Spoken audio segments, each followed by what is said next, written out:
Right then, lads, welcome back to Cossy's Arsenal podcast. My name is Cossy. Another easy one, another one that we talk about our club deep down to try to understand our problems and how we can actually solve them. So we are not talking about transfer speculation. These are my 5 points, my 5 correction points Mikel Arteta should do as we enter next season. And this should start from the Spurs game that we play tomorrow. I mean, there have been so many. We've had so many reactions. We have had so many talks around Mikel Arteta. But one of the things we have to know is he's been chosen as Arsenal's manager for a long-term project. For a long-term project. He's representing a long-term project that ARTETA have been entrusted with Arsenal Football Club, and that project is the Sakas, the Martinellis, the Albert Sambi Lokongas, and those young players. So I don't think Arsenal is winning the league next season, and I will not predict Arsenal winning the league next season unless I'm doing comedy, and I don't love doing comedy. So what are those 5 points Mikel Arteta must rectify next season? Things that really hurt us last season. We could have done better, because I don't think we were the worst side in the league. I don't think we deserve to be 15th for almost half of the period last campaign. But there are things we got wrong, and we need to get them right in the coming season. My 5 talking points to Mikel Arteta next season. Change this. You will not win the league, Mikel, if you change them. You will not actually go into top 3. You won't go into top 2. But you stand a chance to finish at least top 5 and take us back to the Europa League. 1. Individual mistakes on the pitch.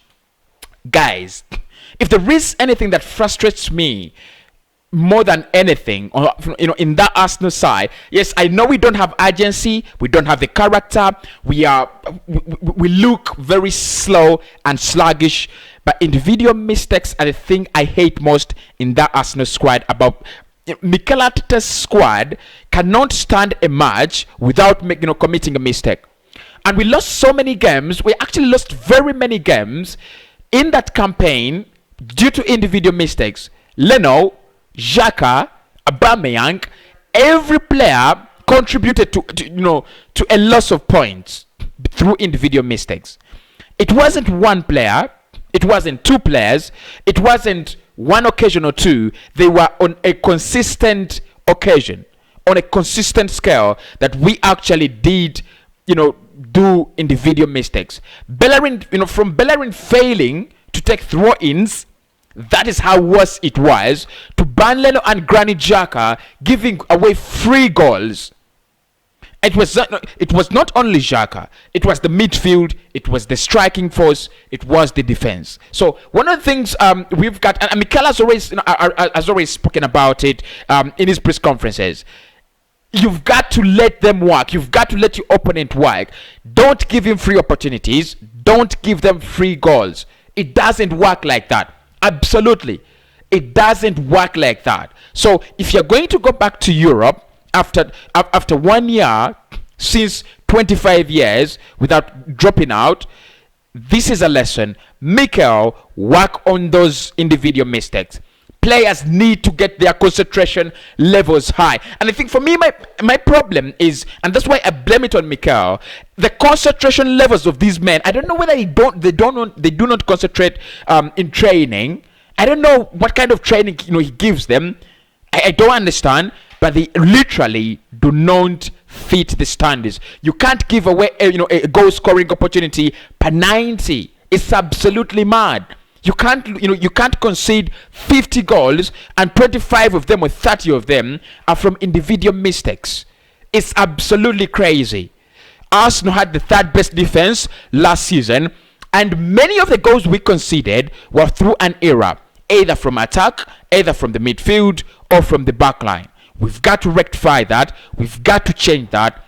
We need to rectify those individual mistakes. We don't need to see Arsenal concede goals because someone has given the ball away recklessly.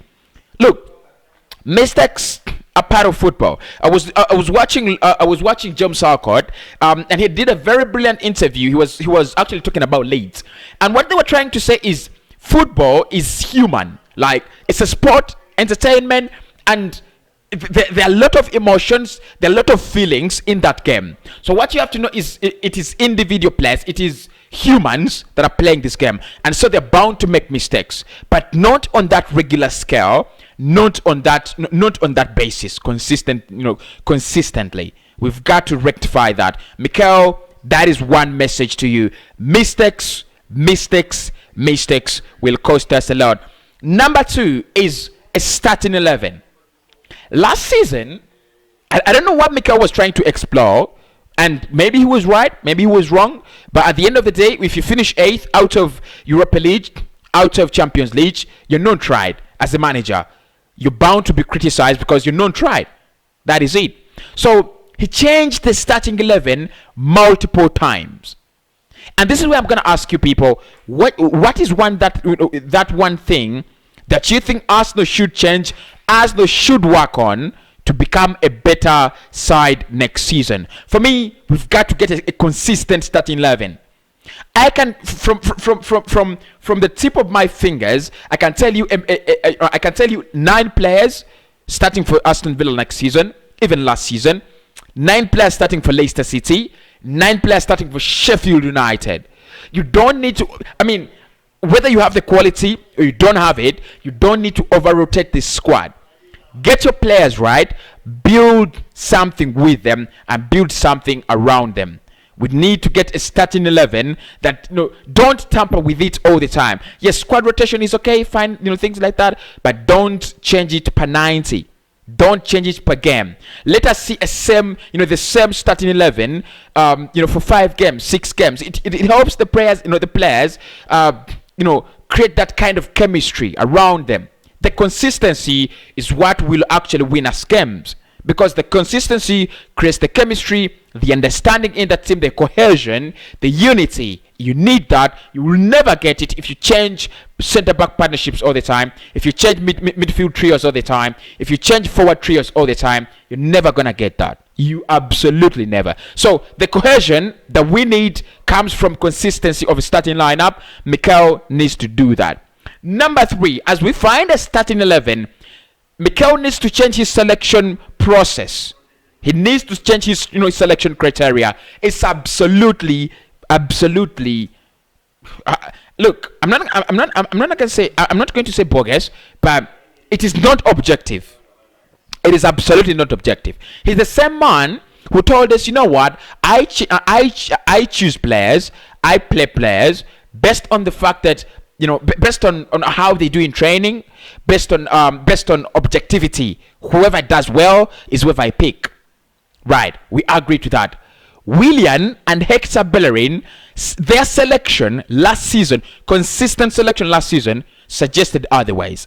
And Mikel came out and said, Bellerin is struggling in training. And then we were like, how do you choose a player? How do you select a player who is struggling in training consistently on that basis, on that level? So I think we've got to start playing our players, our best players. That is now the creativity. The objectivity, in team selection must be key, is key. Gabriel Martinelli has got the confidence in America. If he comes back and he's okay, he's good enough, give him the opportunity. I wouldn't mind if Pepe and Martinelli play and Saka doesn't play just because they're ahead of him. That is what you want. You want to create the competition. Don't play Saka because he's been good for 2 consecutive seasons, and don't and this season is not good, but because it's been so good in the last 3 seasons, you've got to play him. No, that is not how it works. Give Saka what he deserves. Give Pepe what he deserves. Give Leno what he deserves. If you have a decent goalkeeper and Leno is inconsistent and Leno is making howlers all the time, drop him. Aubameyang, not scoring goals, missing cheaters, seaters like Timo Werner FC, drop him. Nobody's gonna shout in your head. We will shout if you drop him, but drop him for the right reasons. That is my point number 3. Point number 4 is a football style. Look, this one, I don't know whether it works with all of you. It works for me. a football style. Under Arsene Wenger, we had something we called a football identity. City have it with Pep Guardiola, Liverpool have it, and I think United are starting to build one. They are so dangerous on the break. They're so good. They are very, very good players, but they're even more dangerous on the break. That is what we are saying. Please, Mikel Arteta, try to build a brand of football, a football identity in this team. That is something that we've got to think about it. We've got to think about it. We can't always come on the pitch and look so disorganized like that. Yes, you organize the 11, but tell them clearly what to do. What we want is to prepare for an opponent using our style. Don't bring a different kind of football identity per 90. It doesn't make sense. Create a football identity. If we are going to be known for passing the ball, let it be that. If you are going to be known for defending the ball, let it be that. If you are going to be known as a counter-attacking team, let it be that. We can change that in a couple of games, on a couple of occasions. But against Burnley, against Brentford, we need to have our own style so that we can actually go against Burnley, because we know Burnley, they play 4-4-2, they're defensive, they're going to hit it and they're going to head it. That is Burnley. Arsenal, what is our style? What do we play per 90? So Mikel, I think he needs to. This is going to help him as a manager, and it will help Arsenal as a team, even when Mikel goes. At this point in time, if you bring in a new manager, Arsenal, what would they teach? What philosophy are they finding? I'm not really sure about that. So if there is a blueprint Mikel wants to inject into this team, he's got to make it thicker. The blue lines are so thin. He's got to make them thicker and thicker. And lastly, playing from the back, Mikel. Playing from the back is my point number 5.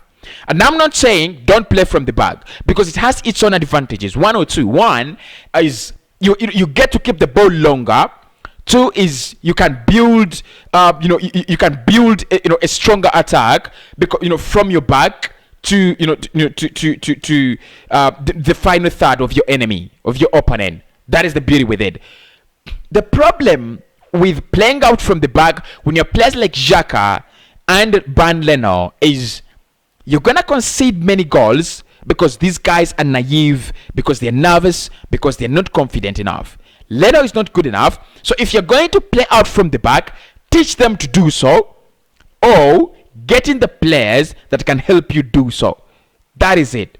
It's not negotiable. Playing from the back is something that is so ridiculous. If you look at the amount of times we lose the ball, we give away the ball silly. It is from the fact that we try to play from the back and we can't sustain it. We don't have the quality. It's either we do not have the quality, or our players are not ready for it. We have not trained them for that. Leno is a traditional goalkeeper, a conventional goalkeeper. He wants to pump it forward, right? Xhaka wants to get that ball and right on the center arc. If you tell him to drop deeper and deeper and receive that ball almost in his box, you've got to give him the right lessons. Playing out from the back is something that hurts a lot.